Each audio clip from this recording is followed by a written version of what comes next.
D23 is sort of my home. I've been part of Destination D now, I think 10 years ago was our first one here in Central Florida. Who was at that Destination D back in 2011? Fantastic, well welcome back. Everyone whose first Destination D it is, raise your hand. Oh my gosh, incredible. I know Michael Vargo asked you that yesterday, but I had to see it for myself from the stage. So amazing. Well, as Fabiola mentioned, my name is Stephen Vagnini. I am with Walt Disney Imagineering, formerly from the teams at the Walt Disney Archives and D23. And this morning, I am so thrilled to present a look back at the development and early years of the Walt Disney World Resort. Our program today will have 3 segments, and we're going to begin with a look back through the development of the property through the lens of our coffee table book, our new release from Disney Editions, A Portrait of Walt Disney World, 50 years of the most magical place on Earth. It was an incredible opportunity to chronicle the history of Walt Disney World, look at its influence on the world at large.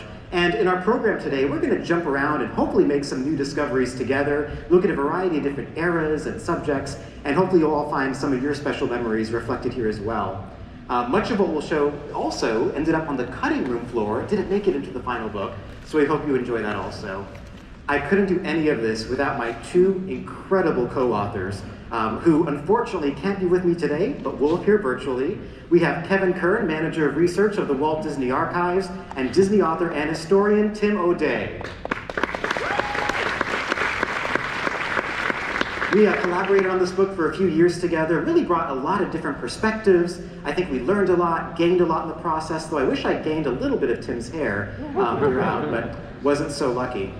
However, we did draw upon our personal recollections and memories of Walt Disney World, things that I think all of us harbor. Tapping into, of course, favorite memories, whether it's hugging an irascible duck or hanging out with the Sherman brothers if you're Tim O'Day, and there's Dick and Elizabeth right there. And that's my brother and myself there on the right. Actually, we were bounding as Dick Nunes in his Bermuda shorts, if you remember Becky's presentation yesterday. In any case, we were also influenced by the many great Walt Disney World books that came before us. Books like Jeff Curdy's Since the World Began from the 25th anniversary.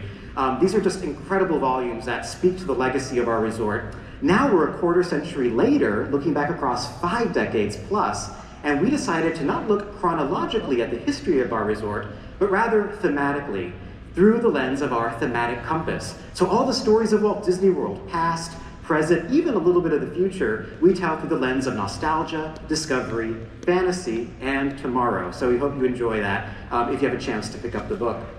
Now, we also begin our book a little bit unconventionally, and I want to start our presentation off that way as well, because we begin our story about Disney World long before there ever was a Disney World. In fact, we go back to the Disney family's roots in the Sunshine State that go far, far earlier, because decades before those first Disney Land Rovers ever traversed the site here, long before Walt and Roy ever thought about Central Florida for their new enterprise, there was an earlier generation of Disneys and the Disney family that identified Central Florida as their dream. In fact, it was Walt's grandparents and parents who would settle here in 1884 with their 5 youngest children and escape the cold, harsh winters of Ellis, Kansas. Here we have Charles and Henrietta Call, Walt's maternal grandparents, who settled near a small town named Kismet. Kismet is not a place you can find on the map today. It's long been sort of a lost town of Florida, but it is a name that means destiny, which I think is just so poetic. Now here is one of their 5 children, Flora Call, on the left. You'll see her right there joined by Elias Disney, who joined her here in Florida from Kansas. The 2 ended up getting married right here in the Sunshine State. They would run a number of businesses together, including managing a hotel on the coast. They even raised a citrus grove here. One year though, there was a terrible freeze. Their citrus crop died out. They ended up moving to the Midwest, where the other Disney children would be born, their first of which, Herb Disney, was born here in Florida, by the way. But it's interesting that freeze kind of sent them away partially. Incidentally, a few years later, another major freeze would impact the town of Kismet. And of course, the economy went down, everyone moved to nearby settlements. But fast forward decades later to the 1960s, there's another citrus freeze that impacts the value of the land in Florida, might make Florida a little ripe as terms of a potential place for 2 Disney brothers of a later generation to pick the Sunshine State for their dream of Walt Disney World. So a citrus freeze sent us out, a citrus freeze sort of kind of brought us back. We thought that was a little poetic as well. But we are so thankful to the gentleman right here on screen, Disney legend, Walt Disney Archives founder, Dave Smith. It is thanks to Dave that we know so much. We know so much about the Disney family thanks to his incredible work. And he's pictured here at a local cemetery where Charles and Henrietta Call were laid to rest. Kevin and I made a trip later to that site in January of 2020 to take a look at the place where the Disneys settled. And it is remarkable how closely that landscape that was owned by Elias and the Call family at the time resembles the pine forests that would later attract Walt and Roy just 50 miles due south so many years later. So that's just one little snapshot from our opening chapter, but what we really wanted to do throughout this book was create little historical snapshots, capturing as many voices as possible, including some essays from some Disney notables. So with that, I'd like to turn it over to my co-author, Tim, to share a little bit more. Hi, Stephen. I hope you're enjoying this subtle plug for our book. Anyway, I'm going to highlight for you some other sections of the book, one of the essays, and I think a sweet little nod to some beloved cast members. So let's take a look. We were very fortunate to have a contribution by Roy Patrick Disney, representing 3 generations of Disneys. Now, starting here, you can see his grandfather. I love that portrait, that kind of official portrait of Roy, because rarely do you see him laughing that heartily in a photograph. We also felt it was necessary to highlight a few cast members that live on in the memories of guests, such as these 2. I'm sure many of you, through the years, received a hearty welcome to the Grand and a tip of the hat from Richard Kern, the charming greeter at Disney's Grand Floridian Resort. And how many of you received hula lessons or a flowery lei from Auntie Cowie? We're so glad we could add their smiles to this book. Thank you, Tim. We are so honored to feature the voices of so many cast members, Imagineers, leaders, and even guests in our book. And in fact, we've interviewed close to about 100 people to paint this portrait of Walt Disney World. Among some of those people were some of the very first individuals ever associated with Walt Disney's Project X, the top secret Project Florida. And some of those names we do honor on our Main Street windows, as you'll see here. This window you'll find on Center Street, here in the Magic Kingdom at Walt Disney World, in the pseudonym Real Estate Development Company. Let's talk about some of the names that we see here, and I want to point out 2 specifically, Bob Price and Bob Foster. Well, it turns out that these 2 individuals were the same person, because Bob Price Foster was the mastermind behind the entire acquisition of the 27,000 square miles that we're standing on right now. It was Walt and Roy who charged him to acquire somewhere between 5,000, 10,000 acres. That should be enough, right? Of course, we went far more than that. But Bob had to take so many different extra measures to make sure that his identity was protected, that he wasn't traced back to Walt Disney Productions for a variety of reasons. And one of those tactics, of course, was calling himself Bob Price, his first and middle name, to locals to not be traced back to Disney. Now, he was also responsible for Central Florida being the nation's top rumor mill in the 1960s, as thousands of acres of land were mysteriously trading hands on the Orange and Osceola County borders, and the media and, of course, the public were baffled as to all this acreage that was being bought up by some mystery industry. Kevin and Tim and I are so grateful to Bob for giving us the chance to interview him over the course of the past decade on several occasions, and many of his favorite recollections are included in the book, and I'd love to share a couple of them with you today because I think they're just astonishing, really. Some of those stories actually echo off another Main Street window. This is right above the Crystal Art Shop on Main Street, USA, and on the right, you'll see the name of several subsidiaries that Bob created to hold the title to the mounting land purchases to acquire all of Walt Disney World. Now, these first 5 ones we'll talk about here actually bit by bit because they essentially encompass those 43 square miles we're talking about, and every parcel tells a story. So let's take a little look here. We have I-4, we have 530. You know, I always wanted to be a meteorologist when I was growing up, because I thought it'd be cool to like point at maps and do that kind of thing, so thanks for bearing with me. In any case, let's talk about Reedy Creek Ranch Lands, because this was the company that acquired 12,500 acres, which is currently home to the 4 Walt Disney World theme parks that we know today. And it was filled with majestic wilderness, and Walt really had his eyes set on that massive part of property. But based on the information that Bob Foster reviewed, this property would be an absolute nightmare to acquire, because he noticed there were these little small plots that all seemed to have different owners. Well, upon further research, Bob finds out that at the turn of the century, a gentleman by the name of Willis Munger had subdivided the area and sold off these 5-acre lots through a massive mail order operation. So all across the US, people had their little slice of Florida paradise, or so they thought. A lot of this land was in the middle of an inaccessible swamp that they could not point to on a map, that they couldn't, certainly had not visited before. And you could imagine Bob really wanted to avoid this area. But there was just one problem. This was the land that Walt Disney totally fell in love with on reconnaissance flights over the property. He looked out on that lake and that island and said, that's gonna be my Tom Sawyer Island.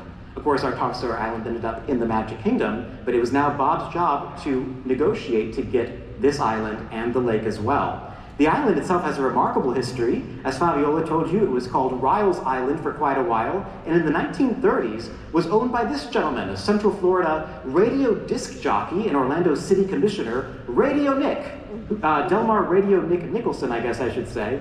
And he lived on the island with his wife, with their sandhill crane. He was a reptile enthusiast. He studied reptiles. He also raised rare tropical fruits on his island, and we thought that was quite fun as well. He would eventually sell the island to a group of different couples, 13 couples who owned the island, and now Bob has to negotiate with 13 husbands and 13 wives to acquire Bay Lake and the island that they used for vacation purposes. But they did so through Bay Lake Properties, that second company. Now, of course, that was more than enough land than Walt and Roy initially asked Bob to acquire, but they couldn't resist themselves when another 7,500 acres seemed to be available just to the south. And this was pasture land and swamp, owned by the gentleman here in the cattleman hat. That is the former state senator Earlo Bronson, very prominent here in Central Florida. He used it for his cattle ranching operation. Now, he agreed to sell the land to Bob Foster, but there was just one problem. He dealt only on handshakes. You can imagine that was a little bit difficult for Bob to explain to the folks back in California. But after several tours of the Reedy Creek Swamp, the senator, along with his herding dog named Homer, who I heard was less than cordial to Bob Foster, all three finally shook on it, and eventually we acquired the property as well. Something I found totally fascinating about this, at one point the senator was planning to sell a portion of his land to a local vet who was planning to open a facility for animal research. That never happened, but just a few miles from that site, several decades later, we would open Disney's Animal Kingdom and Rafiki's Planet Watch, which in my view is one of the world's premier centers of animal care and conservation awareness. So it really does come full circle. So within about 6 months, Bob's really able to acquire a lot of land for Walt and Roy. Is that enough for Walt? No. Probably not. Walt always wanted to plus things. And on one meeting, during a status review, Walt approaches the map of Florida. He waves his arm over this 2,500 acre tract just to the east, and he says, this is where we could do a development of a conventional nature. Now with those words, I think Bob's heart sank, because that was the heart of the dreaded Munger subdivision. All those 5 by 5 acre plots that were sold off on mail order, this was filled with them. At this point, just 6 months into the program, Bob Foster had to extend his project an entire year just to get this acreage. And he had to go all across the country to negotiate with landowners. One of his favorite stories negotiating with one of them took place in the Appalachian Mountains of Tennessee, where he met the owner of one of those lots at 7 in the morning, and by 9 o'clock he had sampled his host's wild cherry wine with a generous portion of upside down cake, was treated to a self-taught session of banjo, and shared his pride in the ownership of, quote, the best darn mule in all Tennessee. And by the time Bob left, he got that land, right? Wrong. The owner decided to instead sell it, or actually trade it for a cultivator and another mule instead. So it did not become part of our Walt Disney World property. However, we did form 2 other organizations, including the I-4 Corporation with the interstate going right through it, to eventually lead to the homes of Lake Buena Vista and Disney Springs. So those 5 companies on that Main Street window, they were all owned by one entity called the Compass East Corporation, which later was known as the Walt Disney World Company. And now it was time for Walt and his Imagineers to begin to plot out all the ideas and plans they could possibly imagine. 27,443 acres. But as Disney legend Joe Potter said it, if Walt had it his way, he would have asked for 50,000 acres. But thanks to Walt and Roy, and especially Bob Foster, we're all standing here today at Walt Disney World in Central Florida. And just this year, Bob celebrated his 97th birthday. Big round of applause for Bob. And as part of that, he got a special honor by Bob Weiss, President of Creative and New Experience Development for Walt Disney Imagineering, along with Disney legend Wing Chow and so many others in and outside the company. And just recently, Kent Ramsey brought back some 50th anniversary swag, a good friend of Bob's, and shared a little video of Bob to share with us. So here's Bob Foster. Happy birthday, Walt Disney World. One more round of applause for legendary Bob Foster.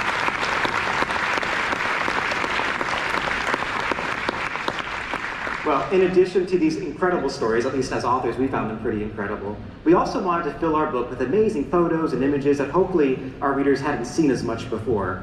So with that, couldn't be done without the incredible partners at the Imagineering Slide and Art Libraries, the Yellow Shoes Resource Center. I would like to turn it over to Tim now to tell us a little bit about some of our favorite images in the book. So over to you, Tim. Thanks, Stephen, and welcome back, everyone. In this next segment, we want to highlight some of the great and terrific concept art sprinkled throughout the chapters and two of our favorite spreads. So, if you're ready to go, let's dissolve and take a look. Our first image is by Imagineer Joe Warren, who captures the excitement of Disney's Boardwalk in this stunning 1998 depiction. It perfectly reflects the 1920s fantasy and fun of boardwalks of a bygone era. One of my favorite places at Walt Disney World is Liberty Square, and maybe that's why I love this image by Disney Imagineer Leo Svensson. This was done in about 1968. This is from the Central Plaza and across the bridge looking over into Liberty Square. The backstage utilidors ensure the smooth operation of the Magic Kingdom upstairs. This particular layout is actually a first and very historic. Take a good look. It contains more polyester per square inch than any other book or magazine layout in history. And of course, we would be remiss if our book didn't contain a salute to the very beloved Carousel of Progress. I'm sure we have more than just a few Carousel of Progress fans in the audience. If we didn't include this attraction in the book, we know all of you would ensure all of our tomorrows would not be big and they would not be beautiful. Oh, I love it. Thank you, Tim. Now, in our research, we just made some incredible findings, these little tidbits of information that we just had to sprinkle throughout, and I brought a couple of them to share with you today, such as the name Walt Disney World. Long before we named it that, long before even the name Disney World was considered, there were a few other names. We found this in a memo back dating to 1964. Walt Disney's Vacation Land, Disneyrama, Disney Worlds, even Walt Disney's Wonder Worlds were considered. These were just different ideas to really illustrate that this would be a massive vacation, recreation, destination enterprise, as opposed to the original Disneyland in Anaheim. Of course, we settled on the Disney World name, and Roy Disney plussed it himself by adding the name Walt to it, so he always knew it would be his younger brother's greatest dream. With that said, I love these logos that were done around 1967 that kind of show the evolution of kind of an initial iconography for our resort. A couple of my favorites include this weather vane here, where you see the E for East sharing the E with Disney and the W there with World, right? And I also love the one here with the classic Mickey globe in the letter D. We start to see the genesis of what our eventual Walt Disney World logo would be in opening year. And I think many of you out there are wearing some of this merchandise with this logo, so nice fashion sense. All right, digging deeper into the archive's collections, Kevin Kern came across some incredible finds, and among them, some great ephemera and even some pretty cool park tickets that we thought that you might get a kick out of. So, let's turn it over to you, Kevin. Hi everybody, my name is Kevin Kern. I'm the manager of research for the Walt Disney Archives, and I am so excited to be here to chat a little bit more about the behind-the-scenes making of both our book and the development of Walt Disney World. Because of the foresight of our founder, Disney legend Dave Smith, we have an amazing historical record of ephemera in our collection that documents and maps and showcases the opening of Walt Disney World, that entire preview month from October 1st, 71 through the end of the month. So some of the material that ended up in the book highlights this. Now, one ticket that really just made our hearts sing when we found it was an example of a preview month ticket, a special admission ticket from October 1st, 1971. On the back of the ticket also has a nice, lovely little greeting from Roy with his signature. Now, all through preview month, there were specialty days for different groups, including things like there was a dedicated day for press. The press pass went with that. And Florida citrus growers, if you're an Orangeburg fan, the Florida citrus growers also had their own dedicated day in early October. Digging a little bit deeper into the collection, we also found some of the earliest examples of individual or standalone tickets, both to the Magic Kingdom and for transportation around the resort. And there was also specialty tickets from early on as well. Things like the Walt Disney World Open, that early initial golf classic. The colors and the tickets that were issued for those were also used as bag tags for golf clubs. Other things that are usually tossed, right, thrown away, early parking tickets or car passes, and even an early pre-Disney dollars version of currency, this being a recreation coupon for Walt Disney World, and includes Roy Disney's signature. How fun is that? Thank you so much, Kevin. And a big shout out, thank you. Kevin spent so much time digging through the collections of the archives. Also, the same with our Walt Disney Archives photo library team, who were able to share some great photos with us, including these great shots of Walt Disney on property, setting foot here for the very first time. His first visit on site was in November of 1965, after the land had actually been acquired, on the morning after a big press conference in downtown Orlando. And we'd seen some of these photos before, but not all of them. I love some of these photos of Walt getting to explore that beautiful lake right outside here that he glimpsed only from the airplane previously. And here's some other great shots as well, exploring the vastness of this land. And it's just incredible to think that he would only visit the site, to our knowledge, once more in May of 1966. Because as we know, very sadly, Walt Disney World would open without Walt Disney. But few may realize that when he passed away in December of 1966, very little creative work had actually been done on the first phase of Walt Disney World, which included, of course, the Magic Kingdom. And it would be up to his creative heirs at Imagineering to determine what exactly that park would be like. They didn't have a name for it yet, it was just the Florida theme park, but these notes from February of 1967 represent some of the very first concepts ever put on paper to outline the Magic Kingdom that we know and love today, giving insight into the thought process. And this is, of course, is the handwriting of a young Disney legend, Marty Sklar.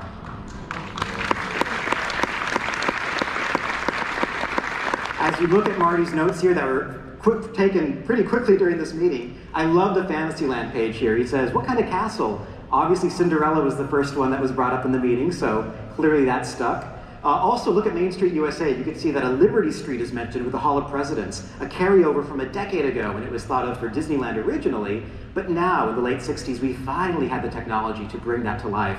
We were also concerned about making sure that this park would be well suited for Florida and its unique climate. So you can take a look at the top right for food. Not as much outdoor eating as Disneyland, perhaps. They clearly were doing their research about weather patterns in Central Florida. Now there's one more fun little discovery that we did in some terms of our research that I want to share with you. Big kudos to Kevin on this one. I'd like to turn it back over to you, Kevin, to share this treasure with the audience. Probably the one thing that we found while researching is that there was one piece that we have in the archives that tells an absolutely remarkable story, and it's on this page right here. It's that inconspicuous American flag that you see. Now here's a great shot from Dedication Day, 10/25/71, of that flag waving proudly over the Magic Kingdom. You might not know, this flag has quite the remarkable American history. This flag was a gift to Roy O. Disney from then President of the United States, Richard Nixon. And while he couldn't be there for the dedication ceremony, he made sure that he shared some token of appreciation with Roy on behalf of the White House. So the other equally remarkable thing about this flag we found is that it was flown over the White House on October 1st, being opening day, came down from Washington, D.C., was bestowed or given to Roy, and then was flown above Main Street on October 25th. So it was used in the White House, which I just can't get over how amazing that is, and then it's flown over Main Street, connecting the two places forever. It showcases as well the importance of Walt Disney World as a global and cultural site. One of the memos we found was from Emile Curie, longtime designer for the Disney Studios, to Dave, turning the flag over, highlighting, that this is the first time that a U.S. president has ever given away an American flag that flew over the White House, something that's truly unique for the collection. Pretty incredible.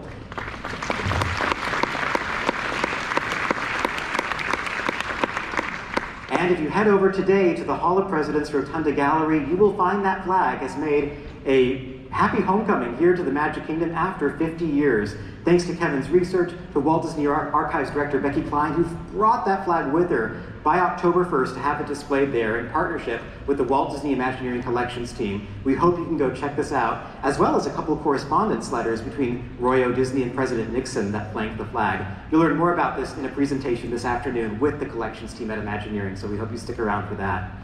Well, this about wraps up our first segment of our program, looking at the making of our book. We're now going to explore a little bit more about the dawn of the Disney World. But first, we do have a special giveaway for, I believe, 5 lucky audience recipients. If you're interested in a copy of our book, we do have a copy for each of you today as I read off your names. And you can go claim your prize at the guest services location, which has been the same location for the other great surprise and delight moments throughout the weekend. So, can I have a drum roll from the audience? Fantastic, here we go. Fantastic. Oh, this is lovely stationery. I might keep this. All right, the first name, Gary Johnson. Do we have Gary? Oh my goodness. Congratulations, Gary. And my apologies in advance if I mess up any names, so please pardon me. Okay, here we go. Next one, Jaden Meyerson.